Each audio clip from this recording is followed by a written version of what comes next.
नमस्कार, मैं हूं अंजलि इस्टवाल और हमारे इस खास कार्यक्रम में आपका स्वागत है जिसमें हम आपको कोरोना वायरस से जुड़ी हर बड़ी खबर बताते हैं। दिल्ली के सर गंगाराम अस्पताल में भारत का पहला ऐसा केंद्र बना है जहां पर कोविड वैक्सीन से होने वाली जो चंद कुछ बहुत ही रेयर कॉम्प्लिकेशंस आती है उसकी जांच की जाती है। आपको बता दें कि अब तक जो मामले यहां तक पहुंचे करीब 7 मामले आए थे जिसमें खून के थक्के बने थे वैक्सीन की वजह से, और उन सभी 7 मामलों में से 6 को बचा लिया गया। बस एक जो देर से पहुंचा उनके पास, वहां वो कुछ नहीं कर पाए। लेकिन यहां अहम हो जाता है ये जानना कि वैक्सीन से होने वाला कोई भी साइड इफेक्ट बेहद कम है। कई लाखों में एक जाकर के आपको ऐसे मामले सामने आते हैं। उसमें भी जैसा हमने दिखाया, अगर वक्त रहते इलाज मिल जाता है तो जान का खतरा नहीं। हमारे साथ डॉक्टर ज्योति कोटवाल जुड़ गई हैं जो कि रक्त रोग विशेषज्ञ हैं सर गंगाराम अस्पताल से। शुक्रिया डॉक्टर कोटवाल हमसे बात करने के लिए। सबसे पहले तो आप दर्शकों को यही समझाइए कि ये जो खून से जुड़े, खून के थक्के से जुड़े जो साइड इफेक्ट्स हैं ये कैसे होते हैं, और ये वैक्सीन से अगर जुड़े भी हैं तो कितने कम या रेयर हैं, क्योंकि वैक्सीन को लेकर डर एक रियलिटी है जिसे भी हमें ख्याल में रखना होगा। पहले तो ये मैं कहना चाहूंगी कि ये बहुत ही रेयर हैं और ये जो वैक्सीन का फायदा है वो किसी भी साइड इफेक्ट्स को आउटवे करता है। आप देख लीजिए, हमारे पास केवल 7 केस आए हैं और ऑलमोस्ट आप जानते हैं कि कितने हमारे यहाँ देश में वैक्सीन 100 करोड़ पे हम पहुंच रहे हैं, तो बहुत रेयर है। वर्ल्ड लिटरेचर में भी अभी रिसेंटली उन्होंने 222 केसेस का डाटा प्रेजेंट किया है जो कंफर्म्ड थे। क्योंकि अब इसका कारण क्या है, एडिनोवेक्टर वायरस वाले जो वैक्सीन हैं उनसे कुछ ऑटो इम्यूनिटी बहुत ही कम लोगों में होती है, और प्लेटलेट में एक होता है प्लेटलेट फैक्टर 4, उसके अगेंस्ट एंटीबॉडीज बनने लग जाती हैं जो उन प्लेटलेट्स को एक्टिवेट करती हैं और वो प्लेटलेट क्लॉट बनाने की शुरुआत कर देते हैं। और क्योंकि ये ऑटो इम्यून है, नॉर्मल एंटीकोगुलेंट से ये क्लॉट नहीं ठीक होते, बढ़ते जाते हैं, इसलिए सबसे पहले इम्यूनिटी को सप्रेस करने के लिए इनके लिए IVIG देना होता है। और क्योंकि कई बार किसी को ITP, इम्यून थ्रोम्बोसाइटोपिनिया में भी प्लेटलेट लो होते हैं, तो इसका डायग्नोसिस करना बहुत जरूरी है जिसकी वजह से सही इलाज दिया जाए जी। और मेन चीज जो है, जो गोल्ड स्टैंडर्ड फंक्शनल टेस्ट है, पहले हम PF4 एंटीबॉडी करते हैं, पर वर्ल्ड लिटरेचर में भी पाया गया है कि कई लोगों में जिनमें एंटीबॉडी पॉजिटिव है उनमें फिर भी प्लेटलेट एक्टिवेशन नहीं होती। इसलिए गोल्ड स्टैंडर्ड टेस्ट है कि पेशेंट का जो सीरम है, क्या वो नॉर्मल प्लेटलेट्स, मेरे या आपके प्लेटलेट्स को एक्टिवेट करके उनको क्लॉट करता है कि नहीं। वो टेस्ट जो है, वर्ल्ड में भी एक एक रेफरल लैब है, जैसे कनाडा में एक ही रेफरल लैब है मैक्मास्टर यूनिवर्सिटी में, जो फाइनल डायग्नोसिस देता है जितने भी सस्पेक्टेड केसेस होते हैं। उसी तरीके से यही टेस्ट हमने स्टैंडर्डाइज किया है और हम ये कर रहे हैं क्योंकि हम एप्रिन इंड्यूस्ड थ्रोम्बोसाइटोपिनिया के लिए भी रेफरल काम कर रहे थे पूरी कंट्री के लिए, और VITT is heparin induced thrombocytopenia but बिना हेपरिन एक्सपोजर के। तो वो डिफरेंस है दोनों में एंटी-PF4 एंटीबॉडीज बनती हैं और हेपरिन डिपेंडेंट प्लेटलेट एक्टिवेशन होता है पेशेंट के सीरम से। तो ये है गोल्ड स्टैंडर्ड टेस्ट, और वर्ल्ड डेटा में भी 100% कंफर्म्ड VITT के लिए ये थी है। डॉक्टर, थोड़ा आम लोगों को अगर समझाना चाहें तो क्या ये जो खून के थक्के बनते हैं, क्या ये जान पर खतरा बन सकते हैं, और वक्त पर इलाज इसमें कितना जरूरी हो जाता है? ये बन सकते हैं, और जैसे कि पहला केस था वो 7 दिन पहले मथुरा में था, फिर दिल्ली आर्मी हॉस्पिटल RR आया जहां से मुझे उन्होंने रेफर करके फिर हमने टेस्ट किया, तो वो डिलेड था। बाकी जो केसेस हैं हमारे पास, 1 दिल्ली से और 5 केरला से जो आए, प्रिजम्पटिव डायग्नोसिस पे कि प्लेटलेट्स कम हो रहे हैं, पेशेंट को प्रॉब्लम है थ्रोम्बोसिस बनने से पहले, और डी डाइमर बढ़ा हुआ आया है, ट्रीटमेंट उन्होंने शुरू किया, सैंपल आया, हमने विद इन 24 आवर्स उनको कंफर्मेशन दिया और फंक्शनल ऐसे विद इन 48 आवर्स करके बता दिया कि हाँ जी ये कंफर्म्ड VITT है। तो आप यही लाइन ऑफ ट्रीटमेंट कंटिन्यू रखिए, कोई और कारण नहीं है।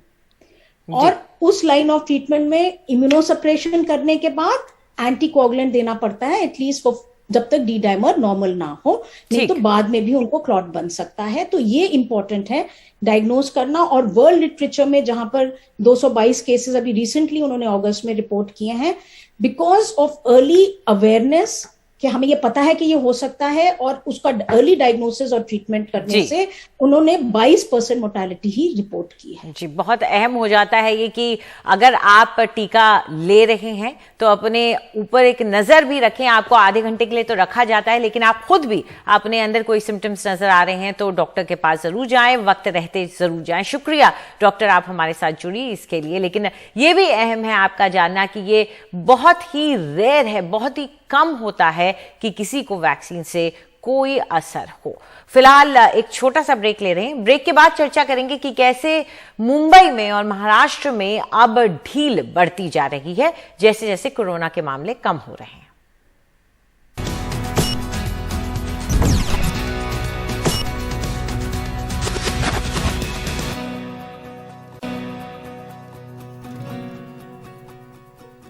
कोरोना वायरस पर हमारे इस खास शो में आपका एक बार फिर से स्वागत है। चाहे पहली लहर रही हो या दूसरी लहर रही हो, जो भी हमने देखा उसमें एक शहर जिसने सबसे ज्यादा असर झेला वो था मुंबई। और मुंबई जो है अब धीरे धीरे वहां पर मामलों में कमी आ रही है, जिसके बाद वहां पर नियमों में भी ढील दी जा रही है। धीरे धीरे वहां पर अब दुकानों और रेस्तरां का समय बढ़ा दिया गया है। देर रात तक अब खुल सकती हैं, रात 11 बजे तक दुकान खुल सकते हैं। रेस्तरां भी जो है वो 12 बजे तक खुल सकते हैं। तो कई ऐसी ढील हैं जो कि अब दी जा रही हैं लोगों की सहूलियत के लिए। पर स्थिति अभी वहां कोरोना की कैसी है, क्या अभी भी चिंता की जरूरत है, सावधानी और सतर्कता की कितनी जरूरत है, इस पर चर्चा करने के लिए हमारे साथ डॉक्टर सुभाष सालुंके जुड़ गए हैं, जो कि सदस्य हैं राष्ट्रीय कोविड टास्क फोर्स के। शुक्रिया डॉक्टर सालुंके हमसे बात करने के लिए।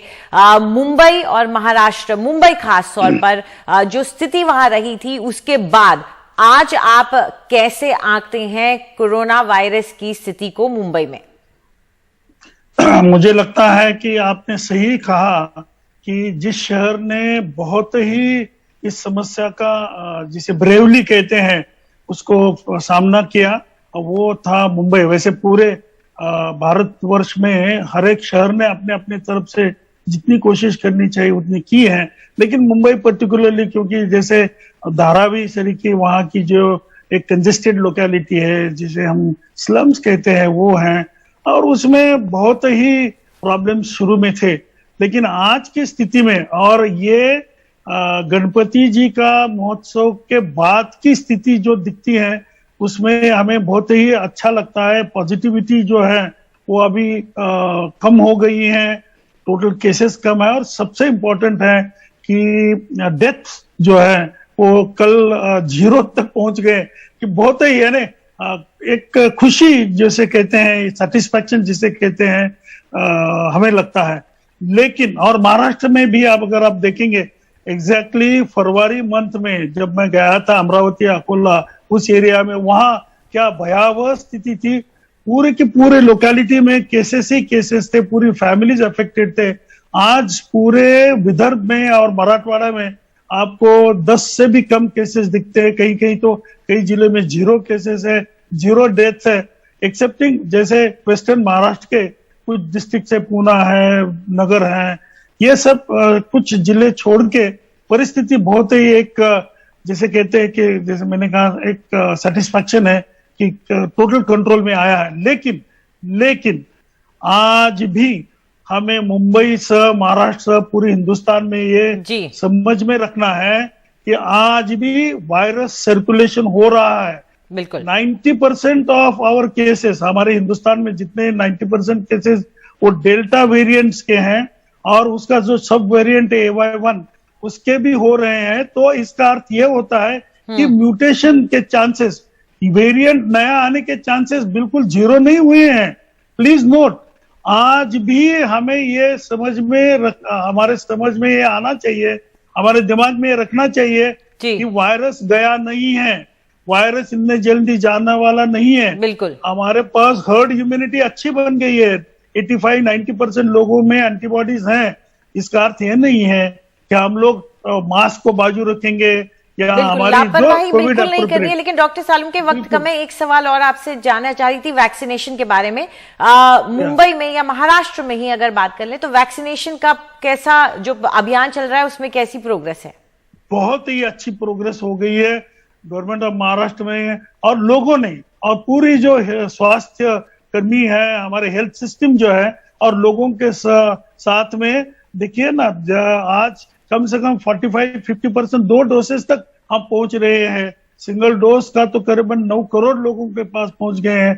तो ये बहुत ही अच्छी अचीवमेंट है। लेकिन मैं जैसे कहा कि अभी भी ये वैक्सीन का जो प्रोटेक्शन है उसमें भी कभी कभी गड़बड़ हो जाती है।